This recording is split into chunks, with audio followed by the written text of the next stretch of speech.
Hello, welcome to Sumo biology online classes. तो देखिए, बहुत छोटी सी वीडियो है। इस वीडियो में हम लोग बात करेंगे टाइप ऑफ नेफ्रॉन। इससे रिलेटेड एक क्वेश्चन आपको नीट 2023 इस बार आया। क्वेश्चन कह रहा था given below are statements, one is labelled as assertion and other is labelled as reason. तो assertion says new nephrons are of two type, cortical nephron and juxtamedullary nephron based on their relative position in cortex and medulla। तो अपनी book NCERT इसके बारे में बात तो कर रही, लेकिन इतनी डिटेल क्लियर नहीं कर रही और इतनी क्लियर नहीं कर रही, तो उसको थोड़ा सा हम लोग डिटेल में पढ़ते हैं। आइए, पहली बात तो आप ये समझिए नेफ्रॉन है क्या। नेफ्रॉन स्ट्रक्चरल यूनिट किडनी की है। नेफ्रॉन स्ट्रक्चरल यूनिट किडनी की है और एक किडनी में नियर अबाउट 10 लाख नेफ्रॉन होते हैं, 1 मिलियन। ठीक है, हर किडनी में नियर अबाउट 10 लाख आपके नेफ्रॉन है। अब उनकी पोजीशन के हिसाब से नेफ्रॉन की हम उसको दो कैटेगरी में बांट सकते हैं, कॉर्टिकल नेफ्रॉन एंड जक्स्टामेडुलरी नेफ्रॉन। तो नेफ्रॉन में पहली बात तो पार्ट क्या क्या मिल रहे हैं नेफ्रॉन के। अगर ये बात करें हम लोग, तो नेफ्रॉन में आपको नेफ्रॉन के पार्ट की बात कर लीजिए। नेफ्रॉन में आपको मिल रहा है मेलपिगियन कार्पस्कल। मेलपिगियन कार्पस्कल में दो चीज़ें हैं, बॉमन कैप्सूल, ग्लोमेरुलस। ये बॉमन कैप्सूल कप शेप और ग्लोमेरुलस स्टफ्ड ऑफ हमारी आर्टरीज का। आर्टरीज में एफरेंट आर्ट्रियोल ब्लड लेके आ रही टूवर्ड्स किडनी और इफरेंट आर्ट्रियोल ब्लड लेके जा रही है अपोजिट टू किडनी। किडनी से ब्लड ड्रेन करके ले जा रही है। तो ये बना रहा है ग्लोमेरुलस। क्या है? टफ्ट ऑफ कैपिलरी है glomerulus along with Bowman capsule, वो कहलाएगा मेलपिगियन कार्पस्कल। ठीक है जी। उसके बाद आपको मिलेगी proximal convoluted tubule. Proximal convoluted tubule के बाद पार्ट ऑफ नेफ्रॉन जो है लूप ऑफ हेनले है। उसके बाद है डिस्टल कन्वोलेटेड टिब्यूल और डिस्टल कन्वोलेटेड टिब्यूल खुलती है कलेक्टिंग डक्ट में। डिफरेंट कलेक्टिंग डक्ट मिल के क्या बनाती है? डक्ट ऑफ बेलिनी, जो आपकी बुक में जिक्र नहीं है, और डक्ट ऑफ बेलिनी फिर खुलती है किस में? कैलिसेस में। ये आपने याद में रखना है। आपकी बुक एनसीईआरटी हालांकि डक्ट ऑफ बेलिनी की बात नहीं कर रही, कोई बात नहीं, ना करें। तो हम लोग देखिए यहाँ पे आ जाइए, थोड़ा सा डिटेल में पढ़ लें। Proximal convoluted tubule, loop of Henle, distal convoluted tubule and distal convoluted tubule of many nephron open into a straight tube called collecting duct. ये कलेक्टिंग डक्ट में खुल गया। Collecting duct unite to form still larger ducts called duct of Bellini, जो आपकी book NCERT नहीं बोल रही। कोई बात नहीं, आपकी बुक एनसीईआरटी क्या बोल रही है? आपकी बुक सीधे एनसीईआरटी बोल रही है कि मैनी, अपनी एनसीईआरटी कहती है many of the collecting duct, many of the collecting ducts converge and open into renal pelvis through medullary pyramid in the calyces. ठीक है, ऐसे ही आप याद रख लीजिए कि बहुत सारी कलेक्टिंग डक्ट मिलके कन्वर्ज होके खुल किस में रही है? Renal pelvis. किसके माध्यम से? मेडुलरी पिरामिड्स के माध्यम से इन द कैलिसेस। ओके, इस तरह से आप याद रख लीजिए। और कट सेक्शन जो आपकी किडनी का, मतलब किडनी का दे रखा है आपकी बुक में, वो ये दे रखा है। तो ये मेडुलरी पिरामिड्स हैं। मेडुलरी पिरामिड्स किस में खुल रहे हैं? कैलिसेस में खुल रहे हैं। ये हैं आपके माइनर कैलिसेस और ये हैं आपके मेजर कैलिसेस, जो आपको ट्रूमैन बायोलॉजी में डिस्कशन मिलेगा, यहाँ पे नहीं मिल रहा। तो इसने केवल एक ही तरह के बता दिए कि ये किस में खुलेंगे? कैलिसेस में खुलेंगे। ठीक है जी, इतना आपको याद हो गया। तो पार्ट ऑफ नेफ्रॉन याद हो गया आपके। नेफ्रॉन को हम लोग यूरिनिफेरस टिब्यूल भी बोलते हैं। ठीक है, आइए, ये तो पार्ट की बात हो गई। अब ये जो पार्ट्स हैं नेफ्रॉन के, इसमें से कौन से पार्ट कॉर्टेक्स एरिया में है और कौन से पास मेडुला में? कॉर्टेक्स आउटर रीजन है किडनी का, मेडुला डीपर रीजन है, इनर रीजन है। तो मेलपिगियन कार्पस्कल, अब ये देखिए आप जो बात कर रहा है वो, कि कौन से पार्ट आपको मिल रहे हैं किस एरिया में, उसकी बात जब हो रही है तो उसकी भी बात कर ली जाए। आइए कर लेते हैं इसको, पहले किनारे करूँ जी। Malpighian corpuscle, PCT, proximal convoluted tubule and distal convoluted tubule of the nephron situated in cortical region of kidney। Malpighian corpuscle में क्या क्या आ रहा? बॉमन कैप्सूल और ग्लोमेरुलस, उससे मिलकर बना Malpighian corpuscle. PCT, proximal convoluted tubule and distal convoluted tubule of the nephron situated in cortical region, whereas loop of Henle dips into the medulla। ठीक है जी। आइए वापस चलें अपने जहाँ से हम लोग इधर आ गए उस स्लाइड पर चलें। तो ये बात हो गई, पहले तो आपने समझ लिया कि नेफ्रॉन के पार्ट क्या क्या हैं और उनमें से कौन से पार्ट कॉर्टिकल एरिया में मिल रहे हैं, कौन से पार्ट मेडुलरी एरिया में मिल रहे हैं। लूप ऑफ हेनले डिप कर रहा है मेडुलरी एरिया में। कॉर्टेक्स में क्या क्या मिलेगा, कॉर्टिकल एरिया में आपको मिलेगा मेलपिजियन कार्पस्कल, पोईसीटी और डीसीटी। तो किडनी के आउटर एरिया आपका कॉर्टेक्स और इनर एरिया आपका मेडुला। अब इसकी सिचुएशन के हिसाब से ये जो आपको तीन पार्ट बेसिकली मिल रहे हैं कॉर्टिकल एरिया में, Bowman capsule along with glomerulus that is Malpighian corpuscle, PCT, DCT.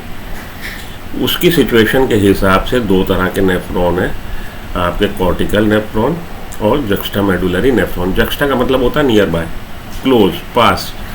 तो मेडुला ये आपका कॉर्टेक्स, यहाँ से लेके यहाँ तक कॉर्टेक्स, आउटर कॉर्टेक्स और डीप कॉर्टेक्स, और यहाँ से मेडुला चालू हुआ, फिर मेडुला की आप डेप्थ तक जा रहे हैं। ठीक, अब अगर ये जो हमारा बॉमन कैप्सूल है, ग्लोमेरुलस है, जिसको मेलपिजियन कार्पस्कल बोल रहे हैं, वो आउटर कॉर्टेक्स या मिड कॉर्टेक्स या कॉर्टेक्स के यहाँ पे हो तो ये कॉर्टिकल नेफ्रॉन है। और अगर ये बॉर्डर पे हो, मेडुला और कॉर्टेक्स के बॉर्डर के पास सिचुएटेड हो, बॉमन कैप्सूल, हमारा बॉमन कैप्सूल ग्लोमेरुलस, मेलपिजियन कार्पस्कल जिसको बोल रहे हैं, उसकी सिचुएशन अगर डीपर कॉर्टेक्स हो और क्लोज टू मेडुला, मेडुला की बिगनिंग हो, तो जक्स्टा मेडुलरी नेफ्रॉन कहलाएगा। ठीक है, तो वो जो उसने बोला कि रिलेटिव सिचुएशन के हिसाब से कि उसकी सिचुएशन कहाँ पे नेफ्रॉन की, जो क्वेश्चन था वो ठीक कह रहा है कि उसकी सिचुएशन के रिलेटिव सिचुएशन के हिसाब से इसको हम दो कैटेगरी में बांट रहे हैं, cortical nephron and juxta medullary nephron. Cortical nephron के जो मेलपिजियन कार्पस्कल है वो कॉर्टेक्स के आउटर रीजन में या मिड कॉर्टेक्स तक आएगी, सिचुएटेड होगा। ठीक है, पीसीटी डीसीटी कॉर्टेक्स में होगा, लूप ऑफ हेनले बहुत छोटा सा होगा और केवल कॉर्टेक्स के थोड़े से हिस्से में डिप करके वापस चला जाएगा। जबकि जक्स्टा मेडुलरी जो नेफ्रॉन है उसका मेलपिजियन कार्पस्कल जो है, Malpighian corpuscle means Bowman capsule along with glomerulus, वो बॉर्डर के निकट होगा, कॉर्टेक्स और मेडुला के बॉर्डर के पास। तो मेडुला के पास है इसलिए जक्स्टा मेडुलरी बोल रहे हैं। और इसका लूप ऑफ हेनले ये काफ़ी लंबा है, क्वाइट लॉन्ग है, और डिप कर रहा बिल्कुल मेडुला के डेप्थ तक। ये बात है, इस तरह से दो तरह के नेफ्रॉन है। तो इन मेजॉरिटी ऑफ नेफ्रॉन आपकी एनसीईआरटी की लाइन है, in cortical nephron, majority of nephron मतलब कहने का है कि ज़्यादातर नेफ्रॉन जो है वो कॉर्टिकल नेफ्रॉन की कैटेगरी में आ रहे हैं। Loop of Henle is too short, देखिए बहुत छोटा है, and extend only very little into medulla, और मेडुला में केवल थोड़ा सा डिप करके वापस आ जाएगा। Such nephrons are called cortical nephron. In some of the nephron the loop of Henle is very long. तो मेजॉरिटी ऑफ नेफ्रॉन किस कैटेगरी में आ रहे हैं, कॉर्टिकल, और सम बहुत थोड़े से नेफ्रॉन कैसे हैं जो आ रहे हैं आपके जक्स्टा मेडुलरी नेफ्रॉन की कैटेगरी में। In some of the nephron the loop of Henle is very long, loop of Henle काफ़ी लंबा है, runs deep into the medulla, medulla की डेप्थ तक जाएगा। These nephrons are called juxta medullary nephron. तो page number 293 आपके chapter से लिया गया, एक्सक्रीटरी प्रोडक्ट एंड एलिमिनेशन से लिया गया ये क्वेश्चन है। तो Malpighian corpuscle, PCT DCT of nephron situated in cortical region, Malpighian corpuscle, PCT DCT, भले वो कॉर्टिकल नेफ्रॉन का हो भले जक्स्टा मेडुलरी नेफ्रॉन का, उसकी सिचुएशन जो होगी मेडुला में होगी, वेयर एस कॉर्टेक्स में होगी, सॉरी, उसकी सिचुएशन जो होगी कॉर्टेक्स में सिचुएटेड होगा। Whereas the loop of Henle dips into medulla, और लूप ऑफ हेनले हो जो होगा वो मेडुला में डिप करेगा। तो ये आपका हो गया जानकारी। अब थोड़ी सी डिटेल और पढ़ लीजिए juxta medullary nephron, they are about 15%। जो सम लिखा है मेजॉरिटी लिखा है, मेजॉरिटी में 85% आ रहे हैं। 85% nephron comes under the category cortical nephron, और 15% nephron, some nephron juxta medullary nephron है। Their glomeruli close to the inner margin of cortex, situation of their glomeruli या Bowman capsule along with Bowman capsule, वो क्या हो गया, मेलपिजियन corpuscle हो गया। उनका ग्लोमेरुलाई कहाँ पे सिचुएटेड है, जक्स्टा मेडुलरी नेफ्रॉन का inner margin of cortex, inner. तो ये आपका यहाँ से यहाँ तक कॉर्टेक्स और ये मेडुला, तो यहाँ पे कहीं सिचुएटेड है। Their glomeruli lie in the outer cortex, तो ये कॉर्टिकल नेफ्रॉन का बाहर की तरफ है। They are larger in size, loop of Henle लंबा है तो लार्जर साइज के, they are smaller in size. Loop of Henle very long extending deep, loop of Henle बड़ा लंबा है, डीप एक्सटेंड कर रहा है, loop of Henle very short extend little. They control plasma volume when supply is short, ये plasma volume को control कर रहे हैं। जब आपकी फ्लूइड इनटेक कम है, वाटर सप्लाई कम है, तब ये एक्टिव हो जाएंगे जुक्स्टामेडुलरी नेफ्रॉन, तब ये यूरिन फॉर्मेशन में ज़्यादा एक्टिवली पार्टिसिपेट करेंगे, वही रेगुलेट करेंगे प्लाज्मा वॉल्यूम को, तब इनका रोल आ जाएगा। लेकिन नॉर्मल कंडीशन में जब आपकी फ्लूइड इनटेक ठीक ठाक है, पानी आप पी रहे हो, दे control plasma volume when water supply is normal, तो ये प्लाज्मा वॉल्यूम को ये रेगुलेट कर रहे हैं। ठीक है जी, तो ये आपका हो गया जुक्स्टामेडुलरी नेफ्रॉन और कॉर्टिकल नेफ्रॉन के बारे में जानकारी, जो आपकी एनसीईआरटी में केवल एक लाइन में निपटा दी गई है। कौन सी लाइन? ये वाली लाइन जो पेज नंबर 293 पे दी गई है। In majority of nephron the cortical nephrons, majority of nephron जो कॉर्टिकल नेफ्रॉन की कैटेगरी में आ रहे हैं, loop of Henle too short and extends very little into the medulla, such nephrons are called cortical nephron. In some of the nephron the loop of Henle is very long and runs deep into medulla. These nephrons are called juxtamedullary nephron, page number 293. Okay, so I think ये topic अब आपका clear है। इससे related कोई भी question further आपको कभी NEET 2024, 25, 26 कभी भी आएगा, आप उसको क्रैक कर लेंगे। तो जो क्वेश्चन आपके आ गए हैं एक बार, उसके इर्द गिर्द ही दुनिया आपकी घूम रही है।